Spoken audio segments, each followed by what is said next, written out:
In the centuries before the Industrial Age, history tells a fractured story of competing kingdoms and nascent empires.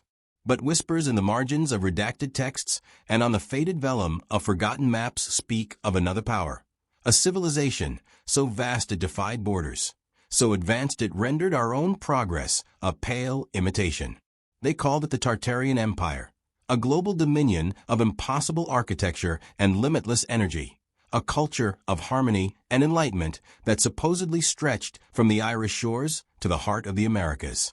Official history has no record of it. It is a phantom, a myth. Its magnificent cities, with their star forts and soaring spires, were either attributed to later, lesser cultures or erased from memory entirely. The story of Tartaria was not merely lost to time. It was methodically, brutally buried under a new history, a lie agreed upon. But a lie, no matter how deeply interred, cannot survive the touch of daylight. And nearly 200 years after its supposed final breath, in the year 2024, a demolition crew in Boston, tasked with leveling a Gilded Age post office, was about to strike the match that would set the official history of the world ablaze. The building, a granite behemoth of ornate columns and grand arches, was considered a masterpiece of 1880s federal architecture.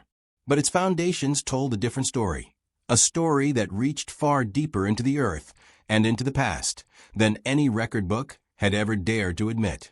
What lay beneath was not just stone and soil, but the keystone of a forgotten epic, waiting for the one man who had spent his life listening for its silent, resonant hum.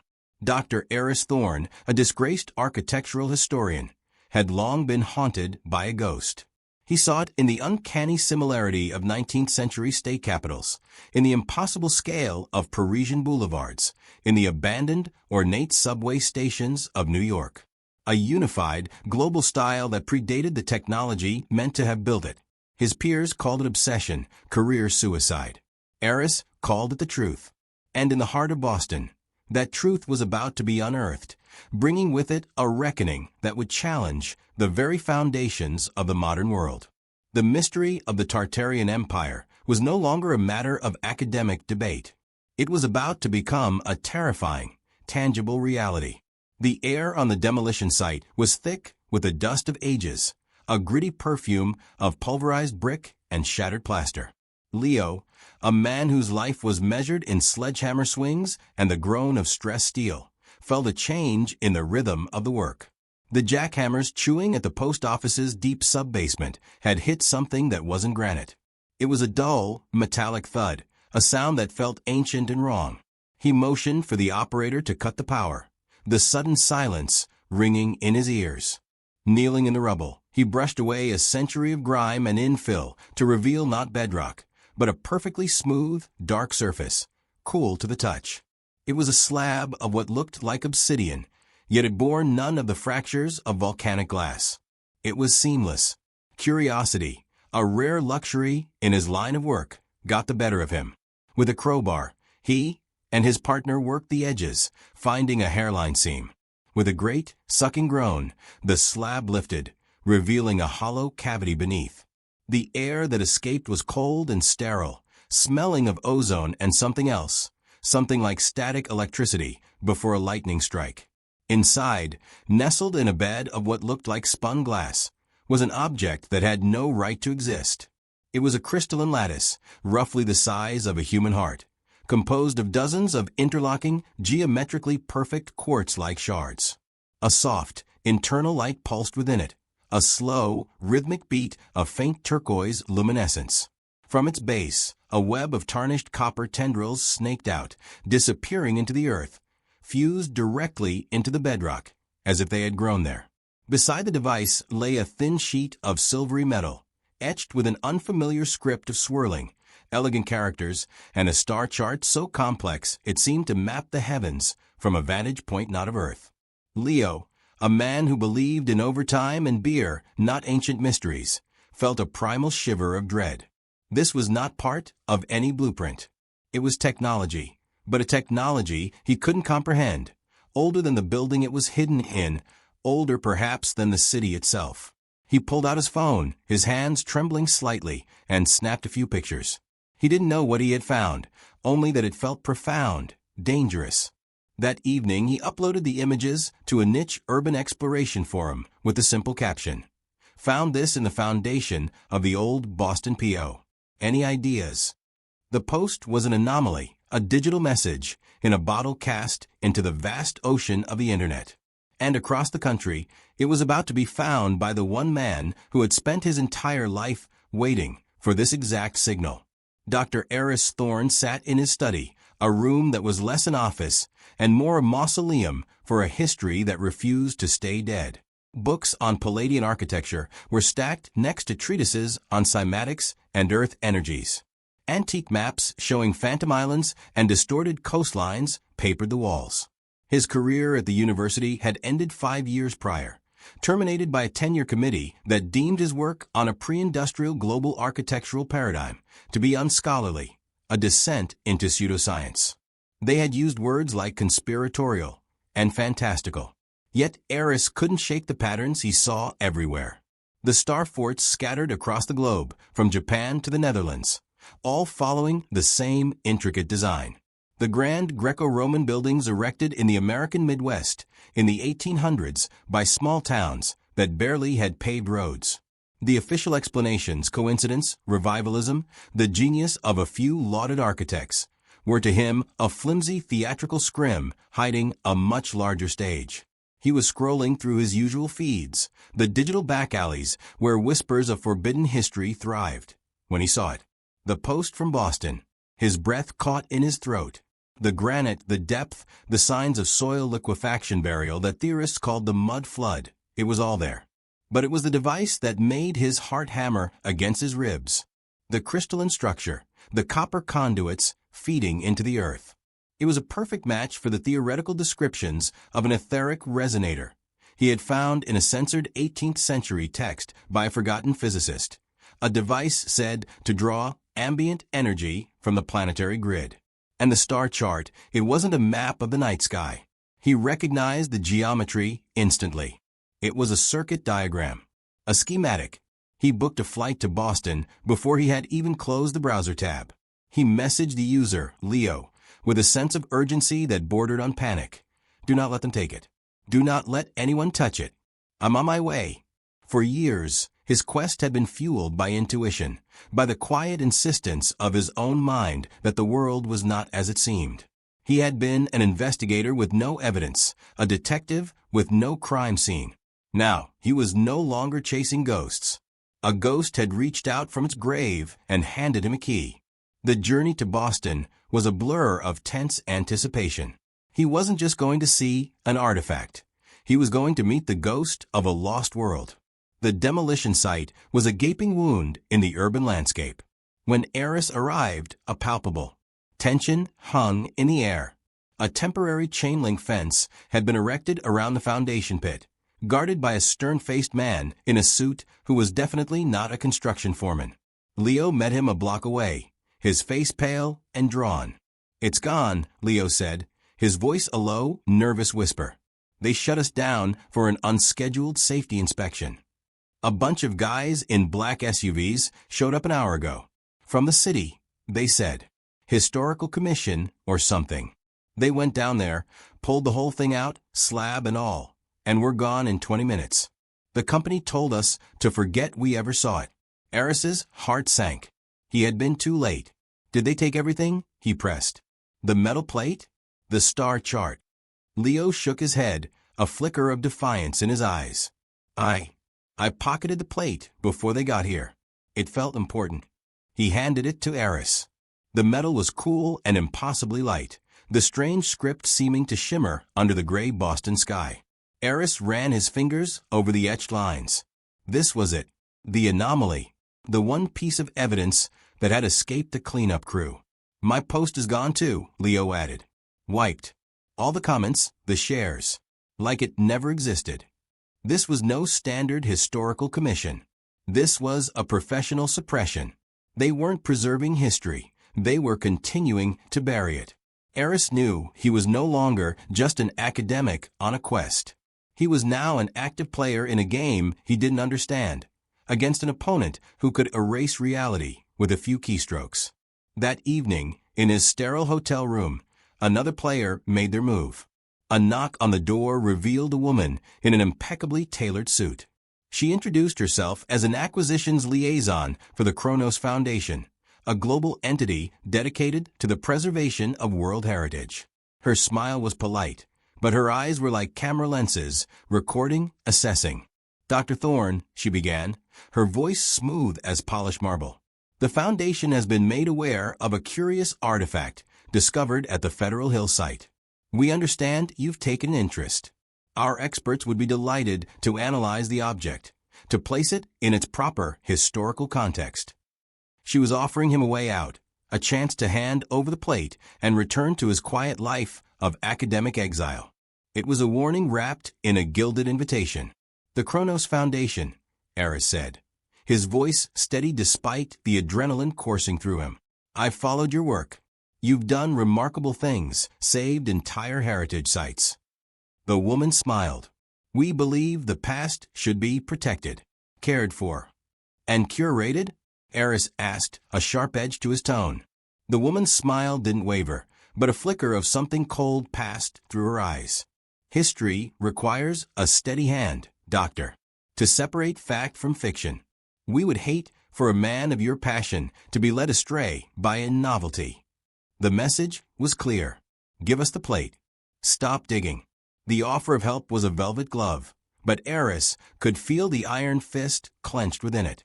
He was touching the edges of the conspiracy now, and it was pushing back. The headquarters of the Kronos Foundation was not in Boston, but in a discreet, palatial estate nestled in the Hudson Valley, a building that was itself a historical anomaly. It was a masterpiece of Beaux-Arts architecture, officially dated to 1905, but it felt like the Boston Post Office, far older, a relic of a different age settled into the landscape. Eris had agreed to the meeting, knowing it was a calculated risk.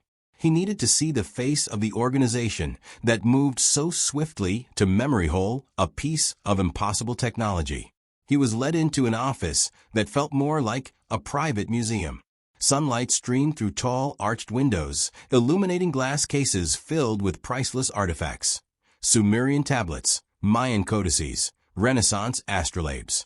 At a large mahogany desk sat Director Emerald Vance, a man in his late 70s with a mane of silver hair, a warm, scholarly face, and eyes that held the unnerving calm of absolute authority. "Dr. Thorne," Vance said, his voice a rich, comforting baritone. "A pleasure. I've read your early work. Brilliant, if a bit romantic. This notion of a lost golden age." Vance gestured for Eris to sit, the very picture of a benevolent patron of the sciences. He had the silver plate Leo had found resting on a velvet cloth on his desk. His people had evidently been more persuasive with the construction worker than Eris had. "Our metallurgists were fascinated," Vance continued, tapping a manicured finger on the object. "A peculiar alloy. And our linguists are stumped. Likely a private cipher from some forgotten 19th century fraternal order. Perhaps the Freemasons or the Odd Fellows. They loved this sort of theatricality." He was building the cover story right in front of him, brick by brick. The misleading narrative. He explained away the device as a likely prototype of a geothermal generator by an eccentric inventor, a dead end in the march of progress. "History is filled with these fascinating cul-de-sacs, Doctor," Vance said smoothly. "Our job at Kronos is to provide context, to prevent these oddities from muddying the clear waters of a historical record." Eris felt a cold fury rising within him. This man spoke of history as if it were a garden to be pruned, to be shaped to his liking. "And the building it was found in," Eris countered, keeping his voice level. "Its foundations are buried under 15 feet of silt. The lower levels have windows that open to solid earth. That's not a 19th century construction choice. That's evidence of a cataclysm, a mud flood." Vance smiled, a patient, condescending expression. "Ah, the mud flood. A popular internet fable. City regrading projects, settling foundations, infrastructural changes. There are perfectly logical explanations, Doctor. One mustn't mistake engineering for esoterica." As Vance spoke, Eris's gaze drifted to the wall behind the desk. It was covered in antique maps. One, a stunning Portolan chart from the 16th century, drew his eye. It depicted a vast territory covering all of Siberia and Central Asia. The cartouche was ornate, beautifully lettered. But as he looked closer, he saw it. A faint discoloration, a subtle abrasion in the parchment. The name in the cartouche, Tartaria Magna, had been painstakingly, almost invisibly, altered.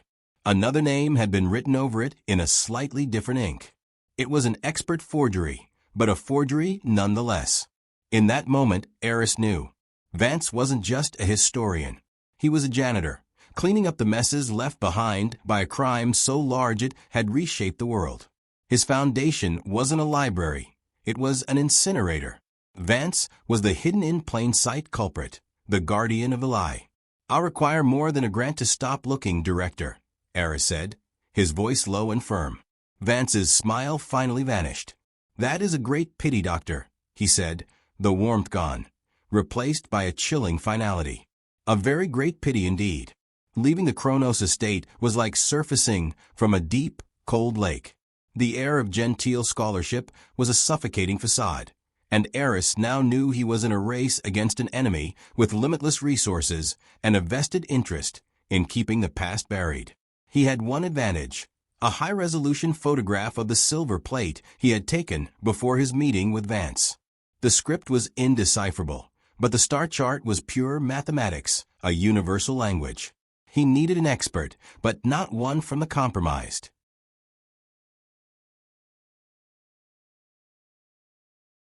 Halls of mainstream academia. He needed someone who had already been pushed to the fringes, someone with nothing left to lose. He found her in a cramped apartment above a bookstore in Ithaca, surrounded by stacks of declassified satellite imagery and celestial charts. Dr. Elara Vance, no relation to the director, a fact she stated with bitter pride, was a cartographer and geomatics expert who had been professionally ruined. Her crime was publishing a peer-reviewed paper on systematic, coordinated anomalies in pre-1700 world maps, suggesting a lost knowledge of longitude and a global mapping project centuries before the official timeline. She was accused of academic fraud and quietly dismissed. When Eris showed her the photo of the star chart, her tired eyes lit up with a fire he hadn't seen since his own academic downfall. "This isn't a star chart for navigation," she said after hours of cross-referencing the pattern with astronomical software. "The stellar positions are accurate, but the lines connecting them, they aren't constellations. They're vectors. This is a wiring diagram, Eris. A schematic for a planetary energy grid." Using a program she had designed herself, Elara overlaid the schematic onto a topographical map of the world. The nodes, the key junction points in the circuit, lit up. One was in Boston. Another was in Paris, directly under the Eiffel Tower. Another in St. Petersburg, on the site of St. Isaac's Cathedral. Another in Washington, D.C., where the Capitol building now stood. Dozens of them, scattered across every continent, each one corresponding to the location of a major old world structure. The very buildings Eris had spent his life studying. The grand, ornate government buildings, cathedrals, and monuments of the 19th century weren't built by the nascent cultures of the Industrial Revolution. They were found. They were the surviving power stations of a dead civilization, repurposed by the inheritors of the earth. "They didn't build them," Eris whispered, the scale of the deception washing over him. "They just moved into the ruins." Elara pointed to the thin, spidery lines connecting the nodes on her screen. "These are the conduits. Ley lines, if you want to be poetic." The Tartarians weren't just master architects. They were electrical engineers on a planetary scale. They were drawing free, clean energy directly from the Earth's electromagnetic field. "This device you found, it was a local transformer, a step-down converter for a single building." The truth was larger and more incredible than he had ever imagined. The Tartarian Empire wasn't just a kingdom. It was a global, integrated, technological marvel. And the story of the 19th century, of steam power, of coal, of the heroic struggle of industry, was a carefully constructed fiction designed to hide the fact that humanity had not climbed out of the dark, but had been violently thrown into it. The question was no longer what the Tartarian Empire was, but what had happened to it. A civilization with planetary free energy and a unified global presence does not simply vanish. It doesn't fade away. It must be destroyed. Eris and Alara turned their investigation from architecture to apocalypse. If the buildings were the skeleton, they now needed to find the murder weapon. Their search led them to geological surveys and municipal archives from the mid-19th century. They dove into a period of history often skimmed over, a chaotic era of rapid expansion and unexplained phenomena. A pattern began to emerge, a drumbeat of catastrophe repeated in city after city, continent after continent. They found engineering reports from the 1850s in Chicago describing the monumental task of raising the city by as much as 14 feet, jacking up entire city blocks to escape a swamp of mud. They found photographs from San Francisco in the 1860s showing elegant, three-story Victorian homes with their ground floors completely submerged, front doors opening onto solid earth. They found newspaper articles from London, Paris, and even remote towns in Australia from the same period, all describing a great muck, a deluge of mud that appeared as if from nowhere, burying the old city cores. The official explanation was always local: flooding, poor drainage, sanitation projects. But the scale was global. It was a single, synchronous event. The year, without a summer, 1816, Alara said, pulling up climate data. Mount Tambora erupts in Indonesia. The world is plunged into an atmospheric dust cloud. Global temperatures drop. Crop failures, famine. That's the official story. But what if Tambora wasn't the cause? Eris mused, his mind racing. What if it was a symptom, or a cover story for something else? They cross-referenced the mud flood evidence with accounts of strange, celestial events from the same period. They found dozens of reports of cometary fragments striking the Earth, of airbursts that flattened forests but left no craters, of red dust raining from the sky for weeks on end. It painted a picture not of a simple volcanic winter, but of a targeted, cataclysmic assault. A liquefaction event, Alara breathed, pointing to a seismological study. If you detonate a series of thermobaric or kinetic weapons in the upper atmosphere over saturated ground, the shock wave turns the soil to liquid. Instant mud. Buildings wouldn't be destroyed, they'd just sink. The Tartarian infrastructure would be buried in an instant. The energy grid would fail. The world would be reset to zero. The mud flood wasn't a natural disaster. It was an act of war. A silent, global war that left no victors, only inheritors. A new elite, perhaps the very cabal that launched the attack, rose from the chaos. They found a world of stunned, amnesiac survivors wandering through the mud-choked ruins of their own cities. They rounded them up, placed them in orphanages and asylums. The orphan trains of the 19th century suddenly took on a sinister new meaning. They were re-educating the survivors of a forgotten world, breeding the memory of Tartaria out of them. And to cement their new reign, they began the final, most audacious phase of their plan, the systematic erasure of the physical evidence, all under a guise the public would applaud. The final piece of the puzzle clicked into place with a sickening thud. Eris was looking at a poster for the 1893 World's Columbian Exposition in Chicago. It depicted the White City, a stunning collection of massive, classical palaces and lagoons built on the shores of Lake Michigan. The official narrative was that these magnificent structures, larger than the Capitol building in Washington, were temporary, built from a mixture of plaster and hemp fiber called staff, and designed to stand for only a year. It was a celebration of 400 years of progress since Columbus. A lie. They weren't building them, Eris said to Alara, his voice hollow. They were unearthing them. He pulled up images from other great expositions.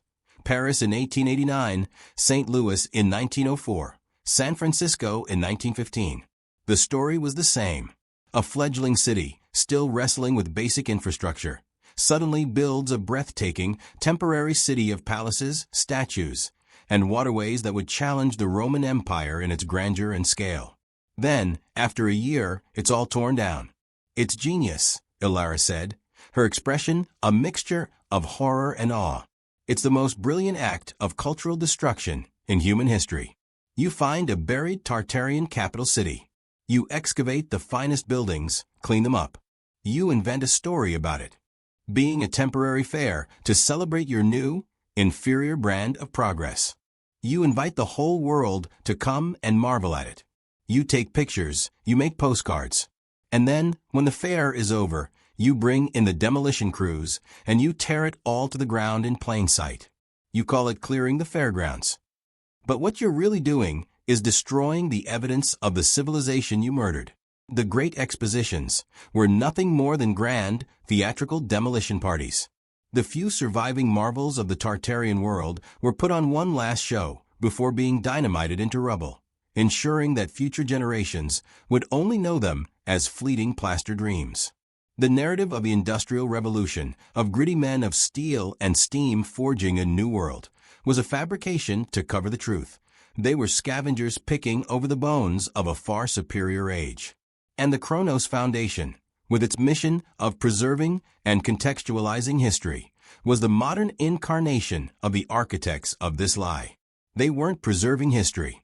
They were policing it. They were the silent, patient guardians of the graveyard, ensuring the ghosts of Tartaria never rose again. Eris knew he couldn't fight them with academic papers or hushed theories anymore. He had the schematic. He had the motive. He needed the confession. He had to go back to Vance, but this time he would be setting the trap. He still had the one thing they didn't know he had, the actual device from the Boston Foundation, which he'd had Leo quietly retrieve for him after the initial chaos, swapping it out for a worthless decoy before Vance's team arrived. It was time to show the gatekeeper that the power of the past could not be contained forever. The meeting was set. Eris requested it under the pretense of capitulation, an academic wanting to negotiate the terms of his silence. He chose the location, the grand central rotunda of the Kronos Foundation headquarters, a vast, domed space that echoed with every footstep. He knew from the building's layout it was another Tartarian node, a place designed to channel and amplify energy. With Alara's help, he had spent a week studying the crystalline device. It was dormant, but not dead. The schematic they had photographed was its key. Following the diagram, they had constructed a small rudimentary induction coil, a way to prime the pump, to give the resonator a jolt of energy to wake it up. The device itself was nestled in his briefcase, humming with a barely perceptible vibration. Vance was waiting for him at the center of the rotunda, standing before a monolithic statue of Prometheus, a titan chained to a rock for giving fire to mankind. The irony was suffocating. "Dr. Thorne," Vance said, a thin, triumphant smile on his lips. "I'm so glad you've come to see reason. The world is a complicated place. History is a narrative, and it requires authors with a steady hand." "I understand that now," Eris said, his voice calm, projecting a sense of defeat. He placed his briefcase on a marble bench. "I just have one question before I hand over my research. Why? Why go to all this trouble? Why not just let the technology be rediscovered? Imagine what we could do with it. Free energy. A cleaner world." Vance chuckled, a dry, patronizing sound that echoed in the cavernous space. "You historians are all romantics. You see the light, but not the shadows it casts. Can you imagine this world with limitless, free energy? No need for oil, for coal, for capital. No incentive to strive, to compete, to innovate. No levers for control." He stepped closer, his voice dropping to a conspiratorial whisper. "Humanity does not thrive in paradise, Doctor. It stagnates. It grows fat and complacent. Tartaria was a beautiful, peaceful, stagnant utopia. A gilded cage. They had conquered the material world, and in doing so, they had lost their souls. There was no struggle, no ambition, just contentment. It was an evolutionary dead end." Eris felt a chill crawl up his spine. Vance spoke of the destruction of a world, as if he were discussing a necessary corporate restructuring. "So you destroyed them?" Eris asked, his voice barely audible. "You caused the cataclysm? The mud flood?" Vance's eyes gleamed with a fanatic's light. "We didn't destroy them. We saved them. We saved humanity from itself. We gave them a gift, a new beginning, a world of struggle, of hardship, a world where greatness had to be earned, not inherited. We gave them back their fire, their hunger. The 19th and 20th centuries, with all their wars, their industry, their brutal, glorious progress, that was our gift. We set the stage for humanity's true potential to be forged in the crucible of conflict. He had confessed. He had admitted to a crime against history, against humanity itself.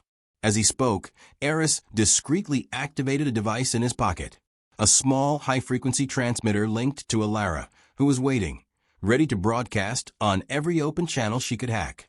Then he opened his briefcase. The soft, turquoise light of the Tartarian resonator spilled out, casting pulsing waves of color across Vance's stunned face. "You talk of control," Eris said, his voice ringing with newfound power. "But you didn't get it all. You left pieces behind." The hum from the device grew louder, resonating with the very architecture of the building. The air grew thick, charged with ozone. The lights in the rotunda flickered, dimmed, and then surged with a brilliant, clean white light, powered not by the local grid, but by the awakened node beneath their feet. Vance stared, his composure finally shattering, his face a mask of disbelief and fury. The ghost was out of the bottle, and it was singing its song of a forgotten world. Vance stared at the pulsing crystal, his face pale in its ethereal glow. The carefully constructed world of control he had curated for decades was unraveling in a matter of seconds. "What have you done?" he hissed, the scholarly veneer stripped away to reveal the tyrant beneath. "You have no idea what you are unleashing." "I'm unleashing the truth," Eris retorted, his voice echoing with the building's own strange new resonance. "You talk of stagnation, but what you really feared was freedom. A world where people weren't dependent on your systems of power, your banks, your manufactured scarcity. Tartaria wasn't a dead end. It was a doorway, and you nailed it shut because you were afraid of what was on the other side." From his pocket, Eris pulled out his phone. On its screen was a simple live-streaming interface, the viewer count already rocketing into the tens of thousands. Alara had done her job. Vance's confession, his chilling justification for genocide on a planetary scale, was echoing across the globe. The lie was broken. "Humanity needs guidance, you fool." Vance roared, taking a step forward. "They will tear each other apart with this knowledge. You've just handed them a fire that will burn the world down." "No," Eris said, standing his ground. "You're the one who played with fire. You burned down a paradise and called it progress. You built a prison and called it civilization. The world deserves to know what was stolen from them." Security guards were running towards them now, drawn by the commotion and the strange energy surging through the building. But it was too late. The stream was out, mirrored on countless servers, spreading like wildfire. The story of the Kronos Foundation's benevolent preservation was dead, and the story of the Tartarian Empire was being born again, this time not as a whisper, but as a thunderclap. In the ensuing chaos, Eris was apprehended, the device confiscated. But the damage was done. The broadcast became the single biggest news story in human history. Governments fell. Institutions crumbled. The Kronos Foundation was exposed, its assets frozen, its members hunted down as architects of the greatest deception ever conceived. The world was thrown into turmoil, a chaotic, terrifying, and ultimately necessary reckoning. Months later, Eris stood on a hill overlooking the Boston skyline. He was no longer a disgraced academic, but a pivotal figure in a new, uncertain age. Teams of engineers and archaeologists were now re-examining old buildings around the world, not as historical curiosities, but as pieces of a lost technology. The process of rediscovery had begun, a daunting, monumental task of piecing together a shattered legacy. The old world was gone, its comfortable lies exposed. The future was unwritten, a terrifying and exhilarating prospect. Looking at the city, Eris no longer saw the triumph of the modern age. He saw the ghosts.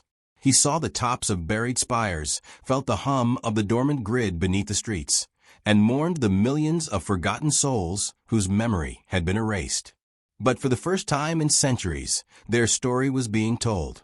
The silence had been broken, and in that somber, fragile dawn, there was a glimmer, not of paradise regained, but of a truth finally, painfully, being restored.